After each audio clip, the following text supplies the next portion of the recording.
The city was loud, but it never listened. Cars rushed past, lights blinked without meaning, and people walked quickly as if stopping for even 1 second would cost them something important. In a narrow alley between two old buildings, the noise faded into a distant echo. That was where Eli slept. Eli was 12 years old. He did not remember when he stopped having a home. He only remembered nights like this one, cold, sharp, and endless. The ground was hard and wet, pressing through his thin clothes. His stomach felt empty, but he was used to that. Hunger was loud in the beginning, but after months it became quiet, like a background sound that never went away. He pulled his blanket tighter around himself. It was old and torn with holes near the corners. The color had once been gray, but now it was something between gray and brown. It smelled like dust and rain. Still, it was the most valuable thing Eli owned. Without it, the nights were unbearable. Above him, the sky was dark and cloudy. No stars, no moon, just heavy clouds hanging low as if they too were tired. Eli closed his eyes and tried to sleep. That was when he heard it. At first, it sounded like the wind moving through metal, a soft, strange noise that did not fit the alley. Eli opened his eyes and sat up slowly. He listened again. The sound was weak, broken, almost painful. Someone is hurt, he thought. He stood up, his legs stiff from the cold, and followed the sound deeper into the alley. Trash bags were piled against the wall. Water dripped from a pipe above. The smell of garbage filled the air. Then he saw it. Something lay on the ground near the far wall. It was not human. Eli stopped breathing for a moment. His heart raced, loud in his ears. The shape was wrong, too tall, too thin. Its skin shimmered faintly, like light trapped underwater. One of its arms was bent at an unnatural angle, and a dark stain spread beneath it. The creature moved slightly and made the same weak sound again. Fear rushed through Eli's body. Every part of him screamed to run. He had learned that lesson early in life. When something was strange or dangerous, you ran. No one would protect you if things went wrong. But the creature turned its head. Its eyes met his. They were large and glowing softly, filled not with anger but with pain. The look reminded Eli of injured dogs he had seen on the street, scared, hurting, and alone. The wind blew through the alley, colder than before. The creature shivered. Eli looked down at his blanket. He hugged it close to his chest. Without it, the night would cut into him like a knife. He could already imagine the freezing ground, the hours of shaking until morning came. He looked back at the creature. It tried to move again, but its body failed.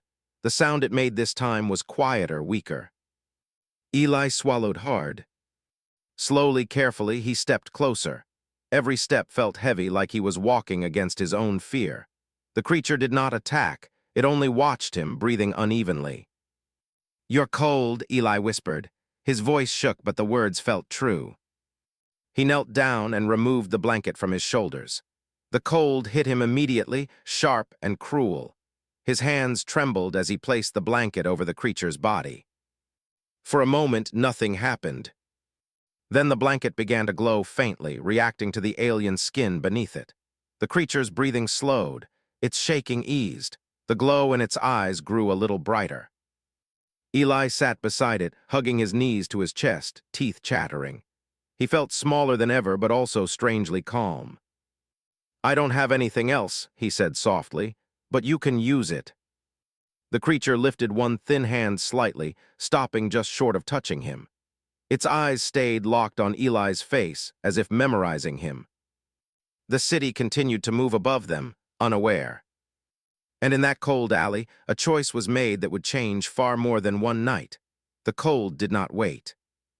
As soon as the blanket left Eli's body, the night rushed in like an enemy that had been held back for too long. His fingers went numb.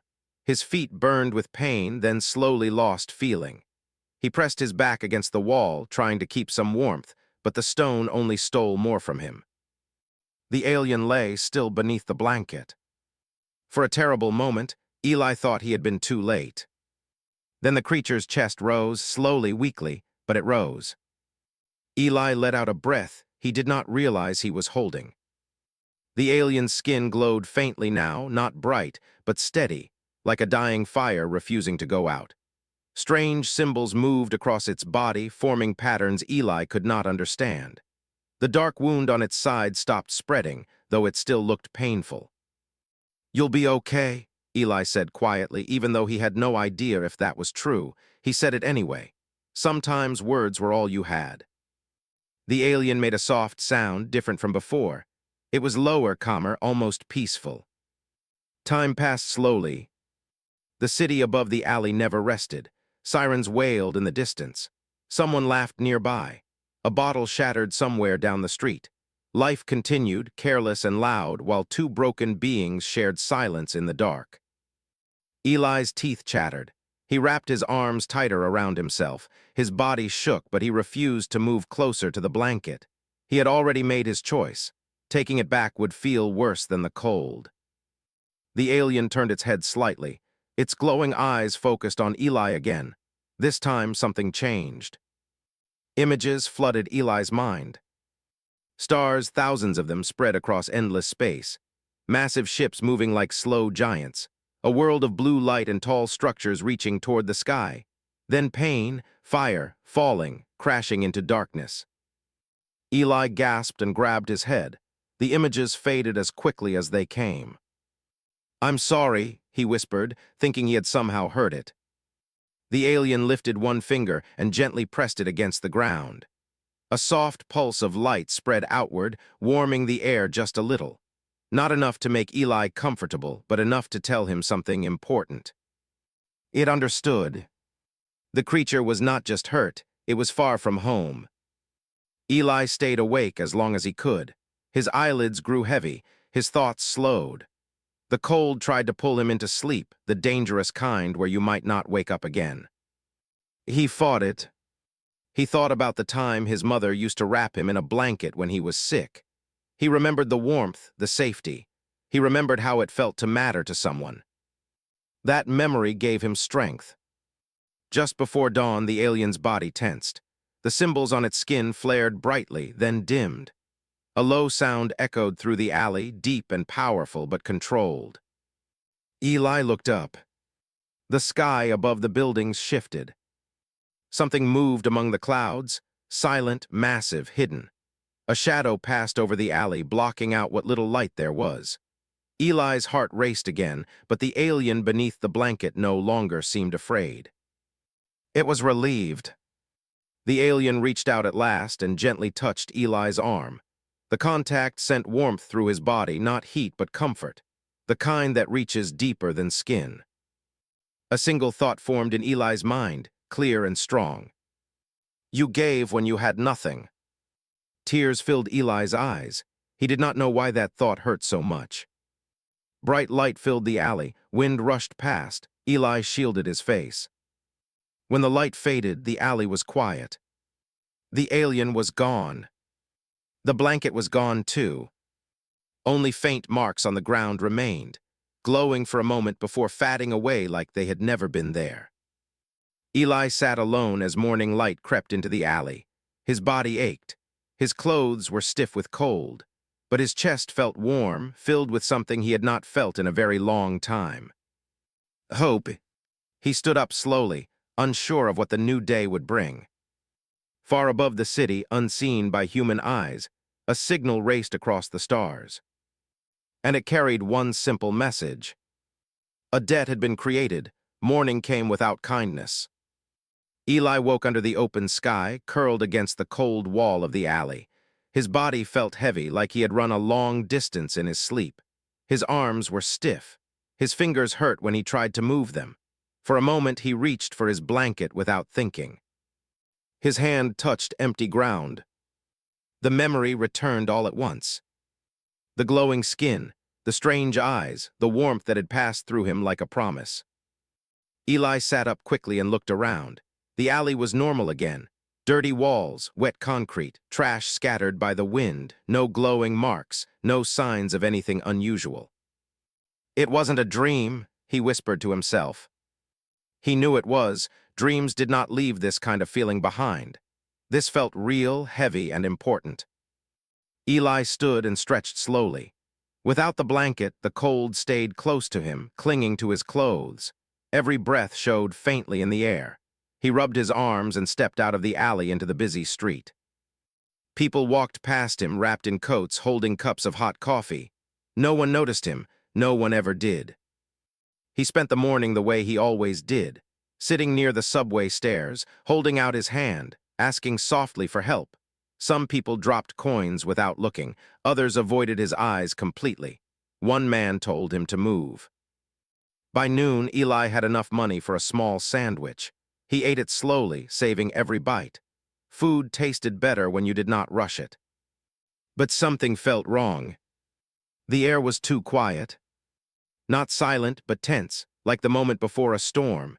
Eli noticed people looking at the sky more often. Some pointed, some frowned. Cars slowed for no reason.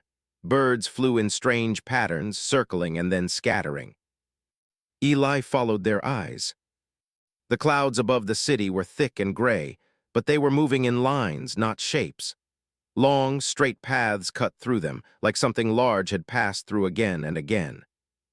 Eli's chest tightened. He remembered the shadow from the night before. He walked toward the river where the buildings opened into a wide space. A small crowd had gathered there. People whispered. Phones were raised. Then the ground shook. It was gentle, just enough to feel through the soles of his shoes. Then it happened again, stronger this time. The river rippled as if something deep beneath it had moved. Sirens began to cry in the distance. Eli stepped closer to the edge of the crowd, his heart beating fast. He felt small again, like he always did when the world decided to change without asking him. The sky darkened. Not from clouds, from shadows. Large shapes appeared above the city, slow and silent. They moved with purpose, not chaos. Their surfaces reflected light in strange colors, bending it in ways Eli had never seen before. Someone screamed. A woman dropped her phone.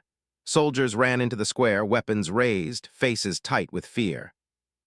Eli did not run. He stared. There were many of them, more than he could count.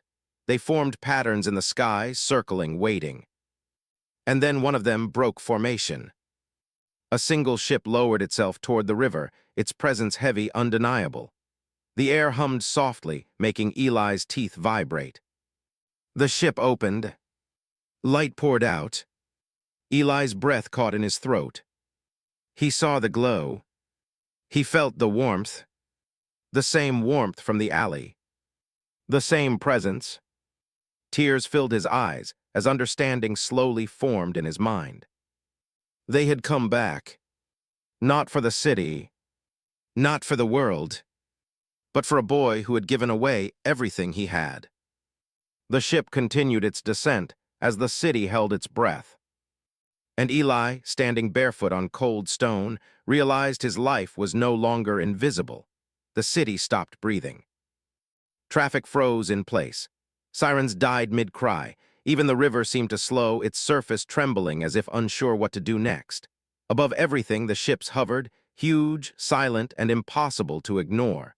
They blocked the sun in wide sections, turning day into a strange gray twilight. Eli stood very still. Around him, fear spread like fire. People shouted. Some ran, others dropped to their knees. Soldiers aimed their weapons upward, fingers tight on the triggers, but their hands shook. No one knew what these beings wanted. The large ship near the river lowered itself the rest of the way. It did not crash or shake the ground. It touched down gently, like it respected the world beneath it. The surface of the ship changed, folding inward. Light spilled out, soft and bright, washing over the square. It did not burn, it did not hurt. It felt warm, like standing near a fire on a cold night. A figure stepped out. The alien was taller now, standing straight and strong.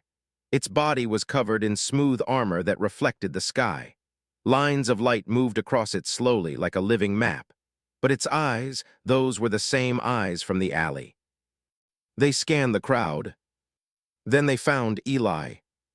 The alien walked forward. Each step was calm and steady. Soldiers shouted warnings. Someone screamed for it to stop. The alien did not react, it did not raise a weapon, it did not show anger. It stopped a few steps in front of Eli. The boy felt every eye turn toward him. Eli's heart hammered in his chest.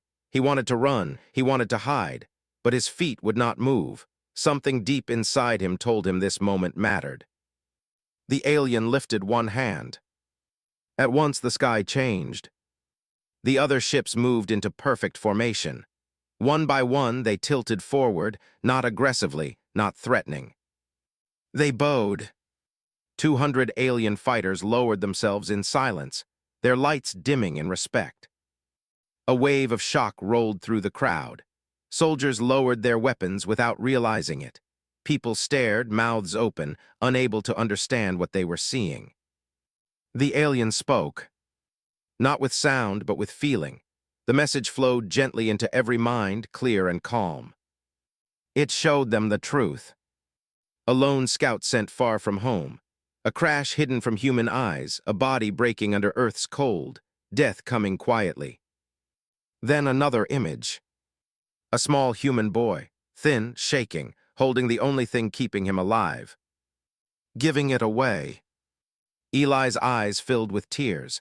He remembered the cold, he remembered the fear, he remembered the choice. The message continued. This species had crossed stars. They had fought wars that lasted generations. They had destroyed worlds and saved others. Power meant survival to them. Until that night. Until a child with nothing chose kindness without reason. The alien leader stepped closer and slowly knelt, bringing itself down to Eli's height. The ground beneath it glowed softly, reacting to its presence. From behind its back, it brought forward an object. The blanket. But it was no longer torn or gray. It shimmered with soft light, woven with patterns that moved like breathing stars. It looked warm just to look at it. The alien held it out to Eli. A thought filled the air, gentle but strong. What is given in truth is never lost. Eli reached out with shaking hands and took the blanket. The warmth spread instantly through his body, easing aches he had carried for years. He felt stronger, not powerful, but safe. The alien placed one hand over its chest and bowed again, deeper this time. Around them, the city remained silent. Fear had faded. In its place was something unfamiliar. Respect. High above, the ships waited. And for the first time in human history, the sky did not threaten. It honored, silence held the city like a fragile glass. No one spoke, no one moved. The air itself felt careful, as if afraid to break the moment. Eli stood with the glowing blanket in his hands, warmth wrapping around him in layers deeper than cloth. It was not just heat, it was comfort, steady and alive. The alien leader slowly stood. Its eyes moved across the crowd, across the soldiers, the frightened families, the shaking city. There was no anger in its gaze, only understanding. The message returned, flowing gently into every mind again. It showed what happened after the night in the alley. The alien had been a pathfinder, one who traveled ahead of its people to find safe worlds and dangerous ones. When its ship failed, it expected to die alone on an unknown planet. That was the rule of the stars. Weakness was paid with silence. But the warmth changed everything. The blanket had not only saved its body, it had carried intent, sacrifice, a choice made without reward. Among its people, such a thing was rare. The alien showed the council of its kind. Tall figures gathered in light and shadow. Warriors, thinkers, leaders shaped by war. They listened as the Pathfinder shared the memory of a human child shivering in the dark, giving away his only protection. The council argued. Some called it meaningless, some called it dangerous. Then the Pathfinder removed the blanket and showed them the truth woven into it, the echo of kindness that no technology could create. That was when the decision was made. A debt like that could not be ignored. Back in the city, the alien leader raised one arm. The ships above responded instantly. Beams of light reached down, touching broken roads, polluted water, cracked buildings. The light did not destroy, it repaired. The river cleared, trash dissolving into harmless dust. Old bridges strengthened. Power flickered, then steadied across the city. Hospitals felt it first, machines stabilizing, patients breathing easier. People cried openly now. Eli watched it all, overwhelmed. He had never meant for this. He had only wanted to stop someone from freezing. The alien turned back to him. Another message came, meant just for the boy. Your world is loud. Your people are divided, but this act, this choice, speaks louder than weapons. Eli shook his head slightly. I didn't do anything special, he whispered, though he knew the alien might not hear sound. The alien's eyes softened. You gave when no one was watching. That is the measure. From the ships above, small lights detached and floated down gently. They settled near shelters, schools, empty buildings. Seeds of technology designed to help, not rule. Clean energy, food growth systems, tools meant to heal, not control. No demands were made. No flags planted. The alien leader stepped back toward its ship. Before entering, it paused and looked once more at Eli. If our paths cross again, the message said, it will be as equals. Then it was gone. One by one, the ships lifted into the sky.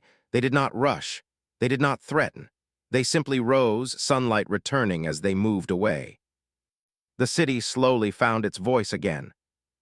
Eli felt hands on his shoulders, gentle ones. A woman knelt in front of him, tears on her face. Are you okay? She asked. He nodded, still holding the blanket. That night, Eli did not sleep in the alley. He slept indoors, wrapped in warmth, the glow of the stars softly lighting the room. Far beyond Earth, 200 alien fighters carried a new story across the galaxy. A story about a small human boy. And the unbearable weight of kindness. The days after the sky changed felt unreal. Eli woke each morning expecting the alley, the cold wall, the sound of trash bags moving in the wind. Instead, there was a bed beneath him, a blanket over him, a ceiling above him that did not leak rain. For the first time in a long while, his body rested without fear. People asked questions. Too many questions. News cameras waited outside the building where he stayed. Scientists talked in excited voices. Leaders argued on screens about what the aliens meant and what humans should do next. Eli stayed quiet through most of it. He did not understand words like global impact or first contact protocol. He understood warmth. The glowing blanket never left his side. It no longer shined brightly, but it stayed warm no matter how cold the room was. When Eli touched it, he felt steady, like something was holding him up from the inside. Some nights he dreamed again. Not of hunger or running. He dreamed of stars, of silent ships moving together, of voices that did not shout to be heard. The city changed slowly. The places where the alien lights had touched began to heal. Water tasted cleaner. Power outages stopped. Old buildings became safe again. It was not magic. It did not fix everything. But it helped enough to remind people what fixing looked like. More important than the changes in stone and steel were the changes in people. They talked about the boy, not as a hero, but as a mirror. Many felt ashamed. They remembered the times they had walked past someone cold and hungry. Others felt inspired. Shelters filled with volunteers. Food lines grew longer, but so did the hands serving meals. Eli watched it all from a distance. One afternoon, a man from the city sat across from him holding a folder. We can help you start over, the man said carefully. School, a place to stay, a future. Eli nodded. He wanted that, but fear still lived quietly inside him. What if they forget? Eli asked. What if everyone goes back to how it was? The man did not answer right away. Then he said, some will, some won't, but you changed something. That doesn't disappear. That night, Eli stood by the window and looked at the sky. Far away, beyond human sight, 200 alien fighters moved through space. They traveled not as conquerors, but as witnesses. They carried records of Earth, of its noise, its chaos, its cruelty, and of its kindness. Among their people, the story of Eli spread. Not his name, not his face, just the act. A species capable of giving without advantage. That knowledge changed strategies, changed laws, changed how they looked at worlds they once planned to dominate. Earth was no longer marked as weak. It was marked as dangerous in a new way. Back on the planet, Eli took his first steps into a different life. He sat in a classroom, nervous and quiet. He learned letters again, numbers, history. He learned that the world had always been broken in some places and beautiful in others. Sometimes kids stared at him, sometimes they whispered. He kept going. On the first truly cold night of winter, Eli went outside wrapped in his glowing blanket. He saw another boy sitting on the steps, hugging himself against the wind. Eli stopped. For a moment, fear whispered inside him again. Then he sat down beside the boy and shared the warmth. Far above, unseen stars burned steadily. And something ancient and powerful listened. The universe had learned something new about humans. And it would never forget. Years passed, quiet but meaningful. Eli grew, not quickly, but steadily. He grew into his clothes, into his voice, into the space the world had once refused to give him. The boy who slept in alleys became a young man who understood patience, because life had taught it to him early. The blanket stayed with him. It no longer glowed in obvious light, but it never lost its warmth. On cold nights, Eli would rest his hand on it and feel the same calm strength he felt in the alley long ago. It reminded him not of aliens or ships, but of a simple truth. What you give shapes what you become. The world remembered, too. The day the sky filled with ships became a lesson taught in schools, not as a story of invasion, but as a moment of reflection. Teachers spoke less about the technology and more about the choice that started it all. A homeless child. One blanket. One decision. Eli never chased attention. When people recognized him, he smiled politely and changed the subject. He worked quietly in community shelters, helping kids who reminded him of himself, tired eyes, guarded hearts, hands always cold. He never told them the whole story. He didn't need to. Far from Earth, the alien civilization changed. Their fighters trained under a new code. Strength was no longer measured only by power but by restraint. New explorers were taught to observe before judging. Worlds were no longer sorted simply into useful or hostile. Some planets were marked with a different symbol. A symbol meaning protected by example. Earth carried that mark. The Pathfinder the alien Eli had saved stood often before new generations, sharing the memory of the alley. It described the cold, the pain, the moment when survival met compassion. To them, the story was not about humans. It was about choice. One night, long after the world had moved on to newer worries, Eli stood outside under a clear sky. Stars stretched endlessly above him, bright and patient. He wrapped the blanket around his shoulders. For a brief moment, the stars seemed to shift, like a familiar presence passing far beyond sight. Eli smiled. He did not need proof, because warmth, once given freely, never truly leaves. It moves outward, from one cold alley, to a city, to a world, to the endless dark between stars. And somewhere in that vast silence, 200 alien fighters still remembered a small human boy. And the warmth that changed the meaning of strength forever.